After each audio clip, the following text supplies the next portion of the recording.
Cuando se presentó por primera vez al rey de Egipto la demanda de la liberación de Israel, se le dio una advertencia acerca de la más terrible de todas las plagas. Moisés dijo a Faraón: Jehová ha dicho así, Israel es mi hijo, mi primogénito. Ya te he dicho que dejes ir a mi hijo, para que me sirva, mas no has querido dejarlo ir, y aquí yo voy a matar a tu hijo, tu primogénito. Aunque despreciados por los egipcios, los israelitas habían sido honrados por Dios, al ser escogidos como depositarios de su ley.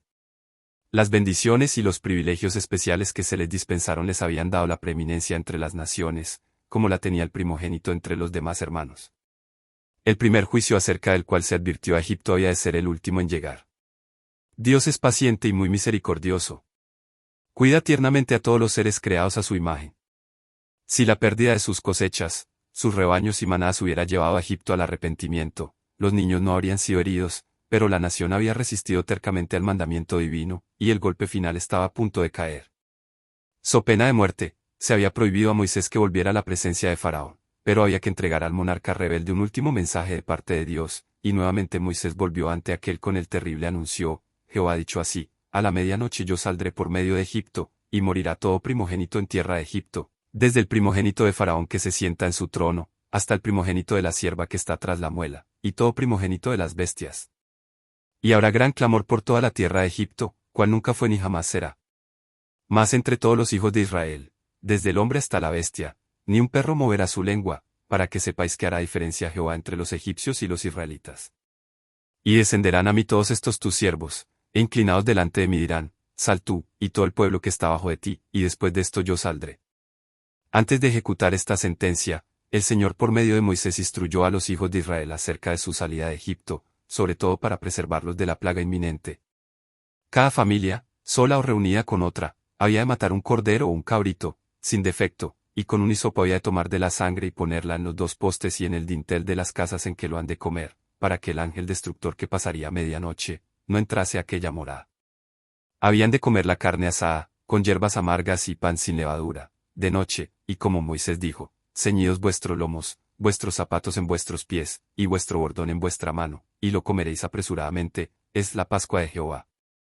El Señor declaró: yo pasaré aquella noche por la tierra de Egipto, y heriré a todo primogénito en la tierra de Egipto, así en los hombres como en las bestias, y haré juicios en todos los dioses de Egipto. Y la sangre os será por señal en las casas donde vosotros estéis, y veré la sangre, y pasaré de vosotros, y no habrá en vosotros plaga de mortandad, cuando heriré la tierra de Egipto. Para conmemorar esta gran liberación, el pueblo de Israel había de celebrar una fiesta anual a través de las generaciones futuras. Y este día os ha de ser en memoria, y habéis de celebrarlo como solemne a Jehová durante vuestras generaciones, por estatuto perpetuo lo celebraréis.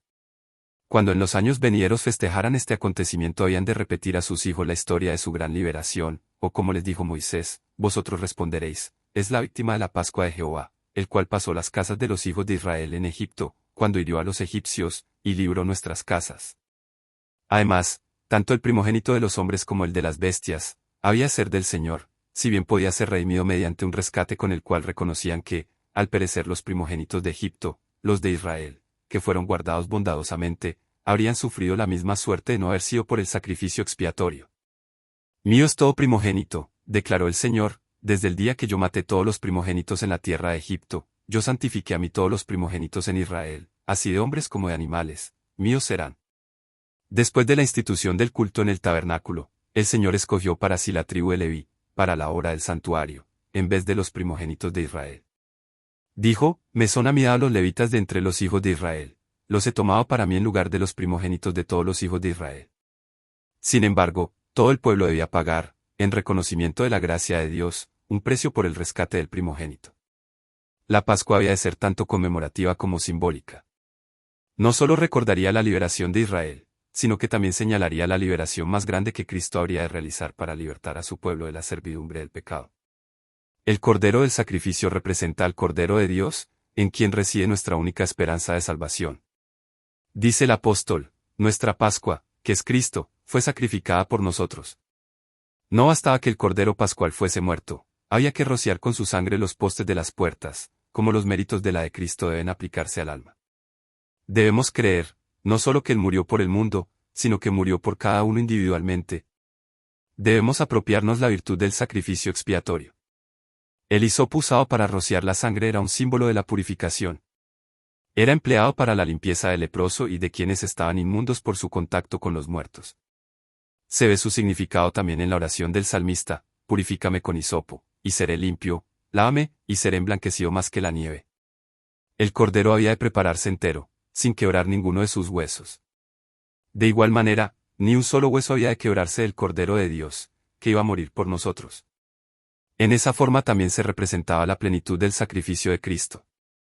La carne debía comerse. Para alcanzar el perdón de nuestro pecado, no basta que creamos en Cristo, por medio de su palabra debemos recibir por fe constantemente su fuerza y su alimento espiritual. Cristo dijo: si no comiereis la carne del Hijo del Hombre, y bebiereis su sangre, no tendréis vida en vosotros. El que come mi carne y bebe mi sangre, tiene vida eterna. Y para explicar lo que quería decir, agregó: las palabras que yo os he hablado, son espíritu, y son vida. Jesús aceptó la ley de su Padre, cuyos principios puso en práctica en su vida, manifestó su espíritu, y demostró su poder benéfico en el corazón del hombre.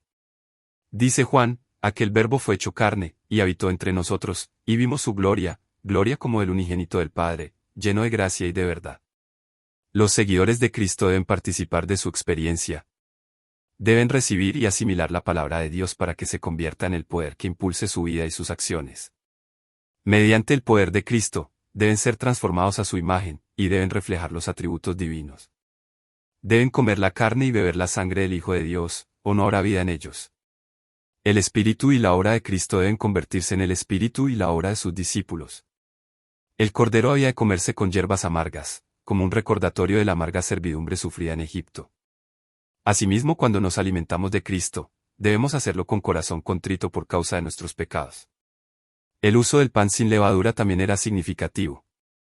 Lo ordenaba expresamente la ley de la Pascua, y tan estrictamente la observaban los judíos en su práctica, que no debía haber ninguna levadura en sus casas mientras durara esa fiesta. Asimismo, deben apartar de sí la levadura del pecado todos los que reciben la vida y el alimento de Cristo. Pablo escribe a la iglesia de Corinto: limpiad pues la vieja levadura, para que seáis nueva masa, porque nuestra Pascua, que es Cristo, fue sacrificada por nosotros. Así que hagamos fiesta, no en la vieja levadura, ni en la levadura de malicia y de maldad, sino en hacimos de sinceridad y de verdad. Antes de obtener la libertad, los siervos debían demostrar fe en la gran liberación que estaba a punto de realizarse. Debían poner la señal de la sangre sobre sus casas, y ellos y sus familias debían separarse de los egipcios y reunirse dentro de sus propias moradas. Si los israelitas hubieran menospreciado en lo más mínimo las instrucciones que se les dieron, si no hubieran separado a sus hijos de los egipcios, si hubieran dado muerte al cordero, pero no hubieran rociado los postes con la sangre, hubieran salido algunos fuera de sus casas, no habrían estado seguros. Podrían haber creído honradamente que habían hecho todo lo necesario, pero su sinceridad no los habría salvado. Los que hubiesen dejado de cumplir las instrucciones del Señor, habrían perdido su primogénito por obra del destructor. Mediante su obediencia el pueblo debía evidenciar su fe. Asimismo, todo aquel que espera ser salvo por los méritos de la sangre de Cristo debe comprender que él mismo tiene algo que hacer para asegurar su salvación. Solo Cristo puede redimirnos de la pena de la transgresión, pero nosotros debemos volvernos del pecado a la obediencia. El hombre ha de salvarse por la fe, no por las obras, sin embargo, su fe debe manifestarse por sus obras. Dios dio a su Hijo para que muriera en propiciación por el pecado, ha manifestado la luz de la verdad, el camino de la vida, ha dado facilidades, ordenanzas y privilegios, y el hombre debe cooperar con estos agentes de la salvación, ha de apreciar y usar la ayuda que Dios ha provisto, debe creer y obedecer todos los requerimientos divinos. Mientras Moisés repetía a Israel lo que Dios había provisto para su liberación, el pueblo se inclinó y adoró.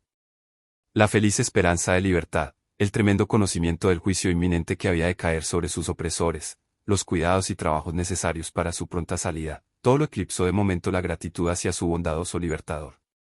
Muchos de los egipcios habían sido inducidos a reconocer al Dios de los hebreos como el único Dios verdadero, y suplicaron entonces que se les permitiese ampararse en los hogares de Israel cuando el ángel exterminador pasara por la tierra. Fueron recibidos con júbilo, y se comprometieron a servir de allí en adelante al Dios de Jacob, y a salir de Egipto con su pueblo.